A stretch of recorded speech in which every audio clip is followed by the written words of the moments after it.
সামনে আসছে রোজার দিন, আগে থেকেই শপথ নিন, রাখবেন রোজা 30 দিন। আল্লাহর কাছে সবসময় দুই হাত তুলে দোয়া করবেন যে আল্লাহ, তুমি তো জানো আমি একা।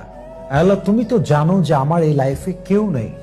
আল্লাহ, তুমি তো জানো আমি যাদেরকে বিশ্বাস করেছি এরা আমার বিশ্বাস ভেঙেছে, আমার বিশ্বাসকে ইস্যু করে তারা আমার জীবনটা নিয়ে খেলেছে, আমার ট্রাস্ট নিয়ে তারা খেলেছে। আল্লাহ, তুমি মেহেরবানি করে আমাকে এই কষ্ট সহ্য করার ক্ষমতা দাও।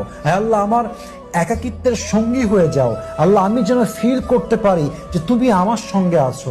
আল্লাহ, আল্লাহ আমার ইমান বাড়ায় দাও। আল্লাহ, তুমি আমার সবর বাড়ায় দাও। আল্লাহ, তুমি আমার ধৈর্য বাড়ায় দাও।